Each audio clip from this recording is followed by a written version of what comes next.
the question is, if we can be vulnerable with everyone and with anyone, why is it that vulnerability is only attributed to intimate relationships? I think it's the perception behind it. Again, it's a one-dimensional view of vulnerability. If you're going to look at it from a relationship perspective only, right? That's one angle that we consider because it is the prevalent angle. Actors. The thing is, I'm just not familiar with the actors. Yeah. The name of it's Kwenzo and Gaisang. Yeah, those are their names. I don't know where they act. You guys can actually leave it for us below because I'm not familiar with the people, but I watched their conversation. It was very interesting. Funny enough, I actually watched it and it was so interesting because they gave their different perspective on things. So it was on a channel called Defining. So, all right. Yeah, well, let's get into it. Do you find it difficult to be vulnerable in an intimate relationship? Yeah, I think for me, there's not much of it. Except for, if I find that moments, I will cry, especially after going through a very difficult period, yeah, in your life, there's not much that I can, because I'm very keep things to myself most of the time, yeah, and there's nothing wrong with it, but it's difficult. Do you find it difficult to be vulnerable in an intimate relationship? Yeah, and because I'm genuinely like a very playful person and very talkative, you could easily think that it's easy for me to be like, okay, what's a hala 1, 2, 3, 4, 5. To be honest about how I feel, it's really not easy. So then I end up fighting instead, which is a bad habit, I know, because I'm avoiding. Physically? No, like fighting. Like in energy, like you can feel like. What's in it? Oh yeah, but that's why I do things like that. That's why I box. It helps me release. But to answer the question, I do find it difficult because I'm scared that once I don't know how someone's gonna react. So once I open up, is it now gonna be awkward? Because I don't want it to be. Yeah. So it's not an easy thing to do, but it can be done. And cheers to that.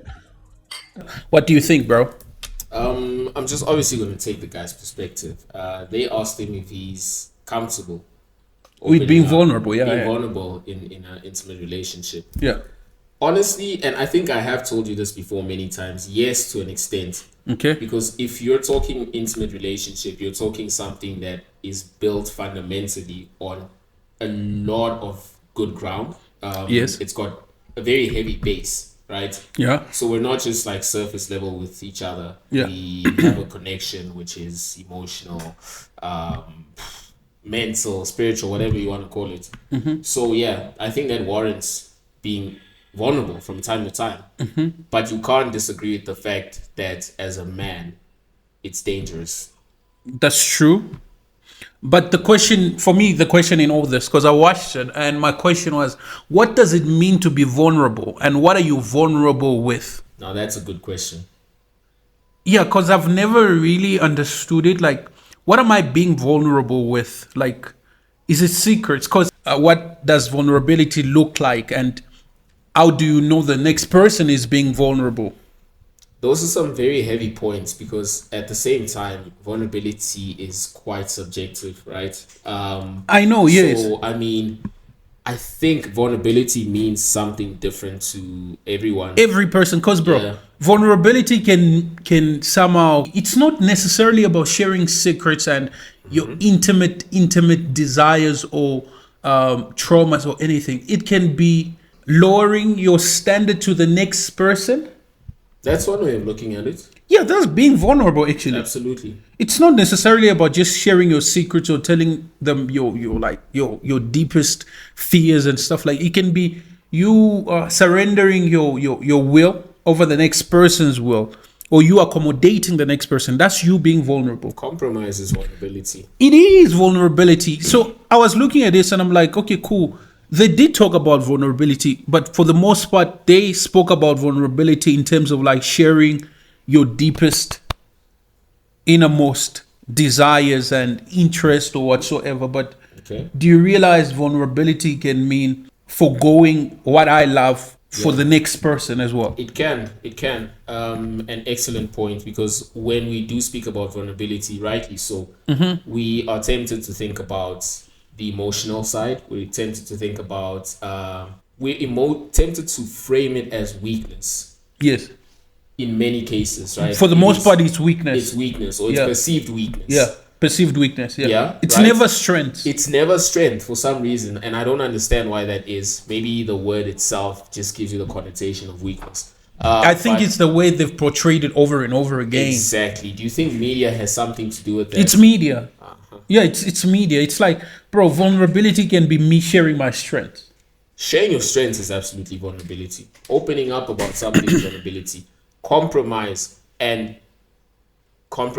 can also lead to positive things, we've come to understand. That could be vulnerability as well. That's vulnerability, and it can be me somehow like listening, giving an ear to someone else. That can be vulnerability, or allowing someone else to tell me what to do and correcting me giving them that attention and ear. That's vulnerability in itself. Like, I don't understand how vulnerability, for the most part, like the actors, the people, highlighted it, because for the most part, people fear. I think that's where it comes in, where people fear being exploited, because for the most part, we look at the negative aspect of what vulnerability is, and so you always fear, oh my God, it might exploit me. Oh my God, this and no. Vulnerability can be stories, beautiful, wonderful stories you're sharing with the next person. You sharing it with the next person can be you know, showcasing your vulnerability. Exactly. And do you think vulnerability is only displayed in like intimate relationships? No, I don't think so. Vulnerability is displayed in front of us many times. Maybe we just don't pick it up. To your point, expressionism can be vulnerability. We mustn't always think that vulnerability is bringing to surface our deepest fears and our innermost thoughts and feelings. Sometimes just being expressive and, you know, just putting yourself out there is a way of actually being vulnerable, right? Like with friends, you can see it. You are free to express yourself freely in front of your friends, right? There's times where, look, they could give you a lot of stick for it. Like, you know, we as friends, you could always like make fun of each other, whatever, but lightheartedly. So that's vulnerability, and that doesn't need a super intimate relationship. Sitting down and sharing a story with a stranger in a bar. I don't know how often that happens anymore, but you know, even if it's like small talk, the willingness to sit down and open up to a stranger, that's vulnerability. That's vulnerability. Then the question is, if we can be vulnerable with everyone and, you know, with anyone, why is it that vulnerability is only attributed to intimate relationships? I think it's the perception behind it. Again, it's a one-dimensional view of vulnerability. If you're going to look at it from a relationship perspective only, right? That's one angle that we consider because it is the prevalent angle. And many times when you speak about relationships, you speak about compromise, you speak about vulnerability. In fact, as gents, we are told that one of the requirements for a healthy relationship is you opening up and being vulnerable.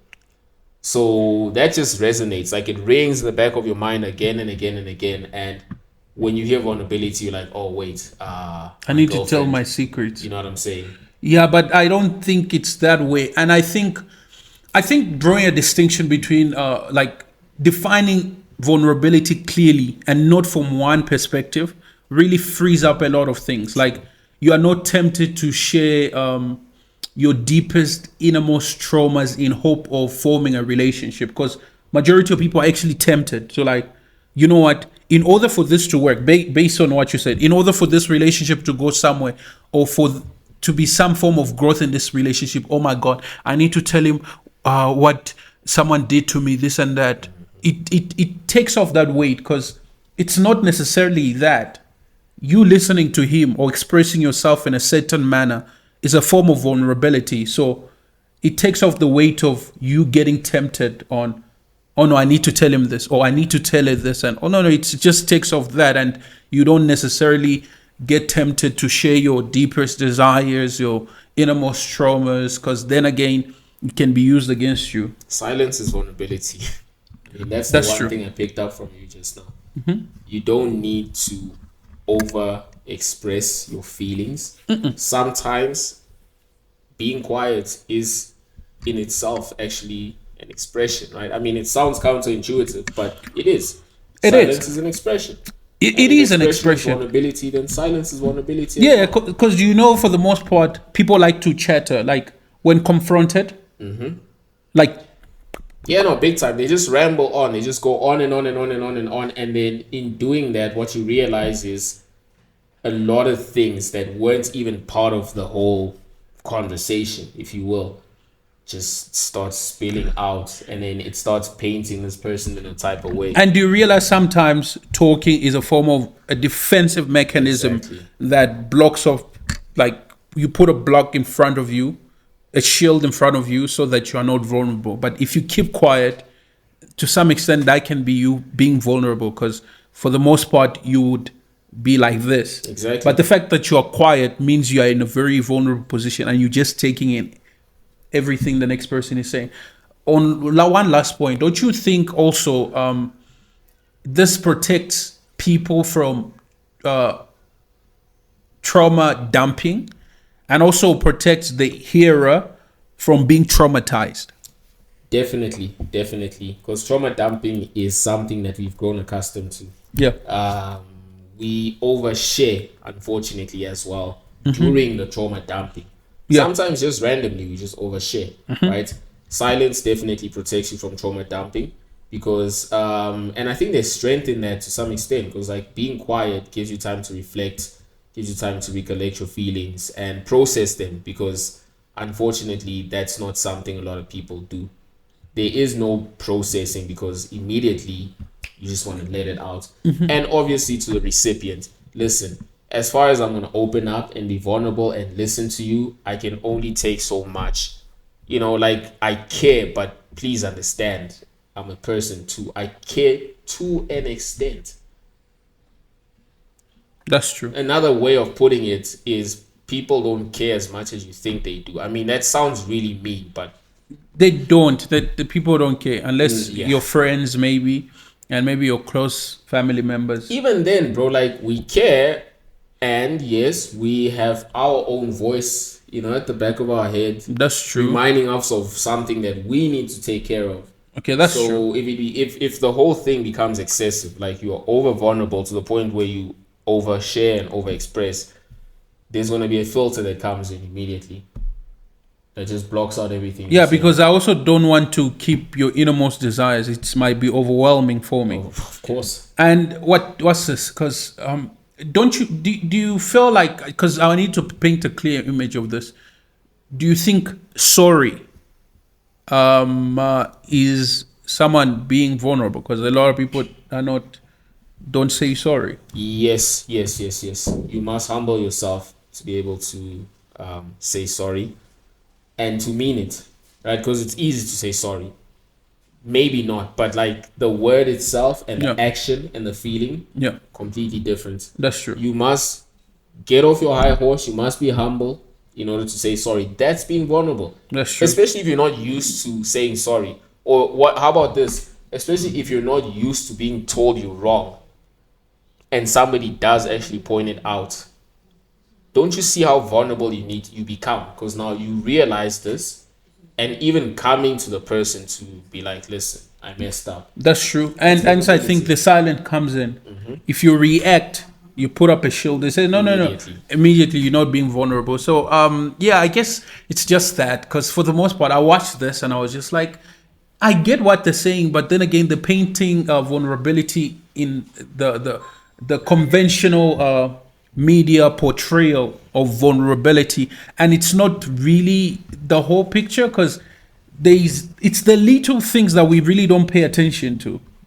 We think vulnerability is telling people like your secrets, your innermost desires and all. No, it's the little things. The sorry, the thank you, the listening, the expression, sharing with the next person, like stories from childhood and all that. Those are being vulnerable, and I think that's what, a lot of people don't get. What about crying? Because he said, look, he would cry in front of his woman if, like, given the right circumstances.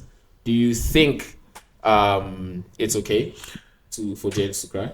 Yes, you can cry, but the thing is, I don't think that's the highest form of vulnerability. The thing is, for the most part, a lot of gents hinge on that as well, to say, oh no, don't cry in front of your woman, because for the most part, we've come to that that perception as man, that crying is the highest form of you being vulnerable. No, brother, it's not. It's not. That's just an expression in itself. It's not the whole picture. Bro, the biggest is you listening. It's the smallest things, bro. You listening, you expressing yourself, or you telling the next person what makes you tick. An example, why you go to work, why you are working so hard. Yeah. What are you working hard for? That's being vulnerable, not crying. And a lot of people say, don't cry in front of your woman. That's a tip of the iceberg. Absolutely. Yeah, it's not really the whole picture. So you can cry if you want to, but then again, you would have shared your most vulnerable things with the lady that you are not aware that those your thing is. Yeah, you get me, right? Yeah, I get you, bro. And for the most part, I think also ladies think someone being like sharing their intimate thing is like that's the highest form of. No, it's not. It's not. It really is the small things that. It's the small things that matter. So I guess that's why I think maybe a lot of people have not come to articulate like what vulnerability is, and we've not really come to like paint it clearly, and unconsciously we tend to like think twice or fear relationships because of that. Yeah, but that's one of the reasons actually. We we oversimplify vulnerability, which puts a lot of fear in us and basically puts us off relationships, because that's just that one thing that we're looking at, right? That's it. Thank you for articulating it very properly. Because that's how it works. Basically. That's it. Yeah. So and I guess that's why I think a lot of people have not really come to that realization or that picture, that clear picture, and they'll just go off. Oh no, don't share. Don't cry in front of your lady. But it's not really like that. There's a bigger picture to that. So bro, that was that. I enjoyed watching that. And I really did enjoy watching that. Yeah, no, it was good to look at that perspective and then, just give our 2 cents on it. We'd be interested to like get what you guys think. Definitely hit us up in the comments, tell us what you think, or give us some examples of other forms of expressing vulnerability. I think we'd really appreciate that. We really appreciate that. So that's it. Guys, see you on the next one. Please don't forget to like and subscribe. Don't forget to leave your comments below. We really appreciate it. And I guess we'll be seeing you on the next one. Ciao.